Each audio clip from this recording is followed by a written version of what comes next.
Guys welcome back to me and mamma vlogs. আজকে চলে এসেছি আমার নিজের বার্থডের ভ্লগ নিয়ে। তো ভ্লগটা চালু করছি বার্থডের দুদিন আগে থেকেই। তো আমি দুদিন আগে চলে এসেছি আমার নেল অ্যাপয়েন্টমেন্টে। তো আমি এইবারে ডিসাইড করলাম যে বার্থডের জন্যে নিজের জন্যেই কিছু স্পেশাল করা যাক। তার জন্যে দুদিন আগে ভাবলাম যে একটু আমার নেলস করে আসি পার্লার থেকে। তো এখানে আমি আমার ঘরের পাশেই একটা নেল আর্টিস্টের কাছে চলে এসেছি। আর এদের ইনস্টাগ্রাম পেজে আমি দেখেছিলাম বেশ ভালো ভালো সব নেল আর্ট এরা পোস্ট করে রেখেছিল। তো ওই জন্য আমি ভাবলাম যে আমিও করে নিই। তো আমি তো ভেসে ভেবেছিলাম যে ব্লু করব, কিন্তু আমার এন্ড মোমেন্টে মাইন্ড চেঞ্জ হয়ে গেল যে না, আমার পিঙ্কই ভালো। কেননা I really love this pink. আমি বেশিরভাগ এই পিঙ্ক কালারটাই পরি। ভেসে তো অনেক কটা নেল কালার আছে আমার কাছে, বাট এটা আমার সবথেকে ভালো লাগে। তো ভাবলাম যে এটাই এখন করে নিই। তো জাস্ট দুটো রিং ফিঙ্গারগুলোতে আমি একটুখানি ফ্রেঞ্চ ম্যানি ডিজাইন লাগাতে বলেছি, আর একটা ছোট্ট হার্ট বানাতে বলেছি। তো দেখো আমার নেল পেন্টটা কেমন লাগছে আপনারা কমেন্ট করে জানাবেন। এটা হচ্ছে আমার বার্থডে স্পেশাল নেল।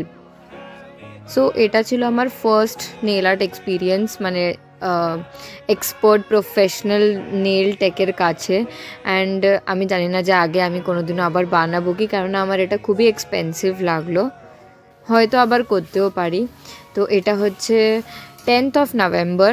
তো এবারে আমরা প্ল্যান করেছি যে 10th of November রাত 12টার সময় আমরা ঘরে বার্থডে সেলিব্রেট করব। তো তার জন্য mummy 10th of November fried rice, chicken, chutney, papad এইসব বানিয়ে রাখছে। আর রাত 12টায় কেক কাটিং হয়ে যাওয়ার পর আমরা সবাই মিলে খাবো। তো দেখো অলমোস্ট মাংসটা রেডি হয়েই গেছে, আর ওখানে ফ্রাইড রাইসের জন্যও সব কিছু কাটাকুটি করে রেখে দিয়েছে মাম্মি। এইবারে বেশি কাউকে ইনভাইট করা হয়নি, খালি মাসিরা আর মামারা আছে কাছে, ওই জন্যে খালি দুটো ফ্যামিলিকেই ইনভাইট করা হয়েছে। আর এ দেখো মাম্মি চালতাগুলো কেটে রাখছে, আর এটার মাম্মি চাটনি বানাবে।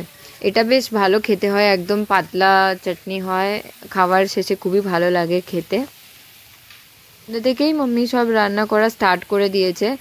আর এরকমভাবেই মানে আস্তে আস্তেই রান্না করছে, কারণ আজকে তো একদমই তাড়া নেই, রাত 12টার পর ডিনার করা হবে।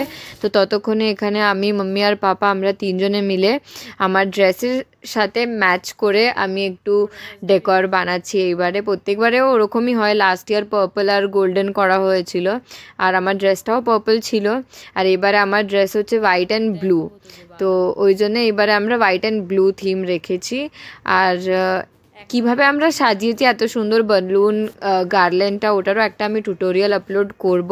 তো সেটাও আপনারা দেখবেন, যাতে আপনারাও আপনাদের কোনো ওকেশনে এরকমভাবে বালুন লাগাতে পারেন। আমরা এখানে 3 কালার্সের বালুন নিয়েছি, white, blue and metallic blue. আর পেছনে যে ফয়েল কার্টেনটা ওটা আমরা সিলভার রেখেছি। আমার কাছে গোল্ডেন কার্টেন্স ছিল, কিন্তু এর সাথে ম্যাচ হচ্ছিল না বলে আমরা দুটো সিলভার কালারের কার্টেন্স নিয়ে এসেছি। আর বেশ ভালোই লাগছে দেখতে সেটআপটা। তো মাম্মির সব কিছু বানানো হয়ে গেছে, এবার সবার লাস্টে মাম্মি বানাচ্ছে ফ্রাইড রাইসটা।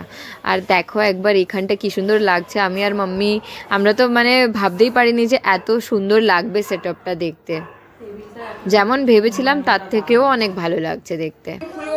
এই যে মানা তোর বার্থডের গেস্ট চলে এসেছে। হ্যাঁ, এখন খুলবো না আমি। বার্থডে গার্ল রেডি হচ্ছে। আজকে বার্থডে 12টার পর চালু হবে।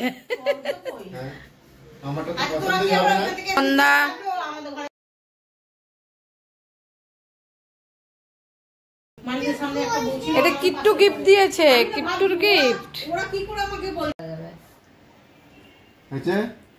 এখানে এখন ফটো সেশন চলছে, ঘরের লাইট বন্ধ করে মোবাইলের লাইট চলে।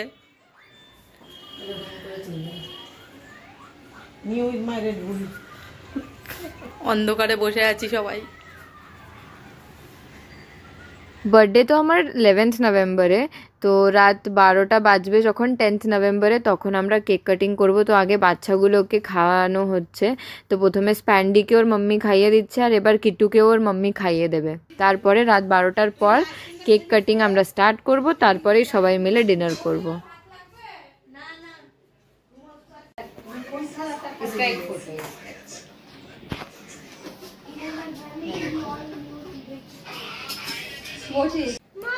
ঠিক আছে, সবাই তুলছে, চারো তরফ ক্যামেরা।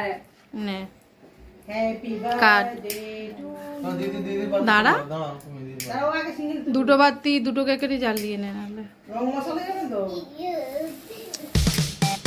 এবার যেই 12 o'clock হয়ে গেছে আমি আমার কেক কাটিং স্টার্ট করে দিয়েছি।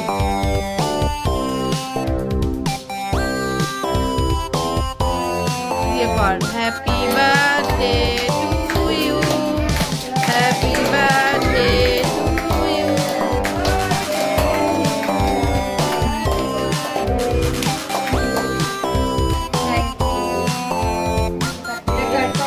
Happy birthday.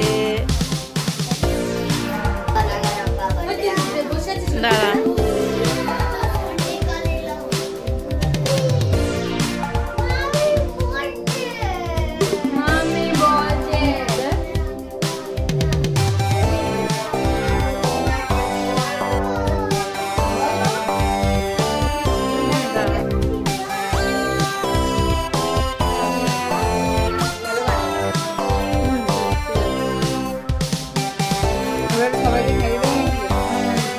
কেটে দিচ্ছি দিকে দে আর স্পন্দনকে দে। কিট্টু তো আছেই, কিট্টুকে পাশে নে।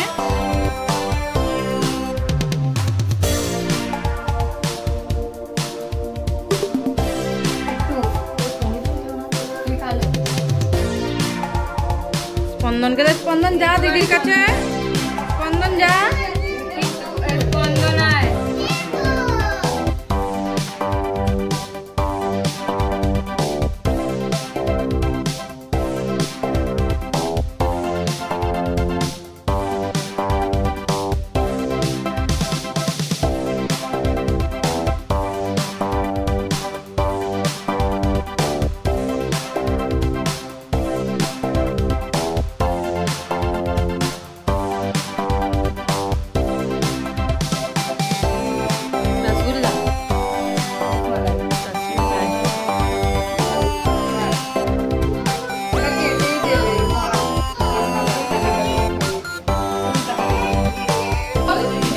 डेकोरेशन है वो,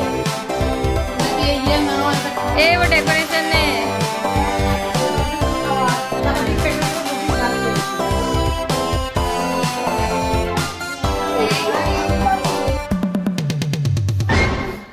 थैंक यू स्पैंडी। এবার খুলি এগুলো। क्या पूछ रहे थे गुड्डी? थैंक यू आने के लिए। এটা আমি লাগিয়েছিলাম, ছোটবেলায় লাগাতাম না তোমাদের কাছ থেকে নিয়ে। ও বিড়ালের ওর মুখটা একটু অফ লাগছে। বাবা তুমি ঠিক বলেছো। বটলটা খুব সুন্দর তো। হ্যাঁ দেখি স্মেলটা, কিন্তু ক্যাটি দেখি দেখি দেখি নিচে দে, দেখতে ভালো। চলো সবাইকে তো তোর মুখ চলে গেছে। ভালো হয়েছে গিফট সবকটা। এবার এটা দেখাই।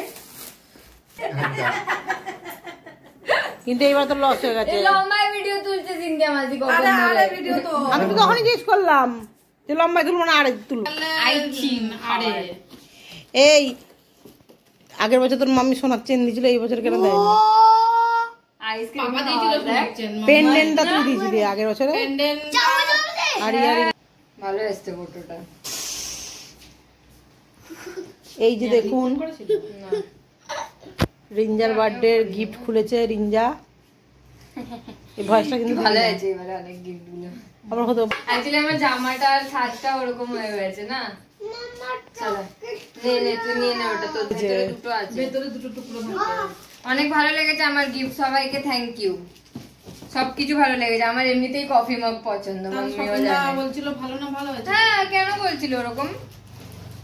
যদি আরো ভালো দিতে চাস পরে দিয়ে যাবি, আমার কোনো প্রবলেম নেই আর কোনো প্রবলেম নেই।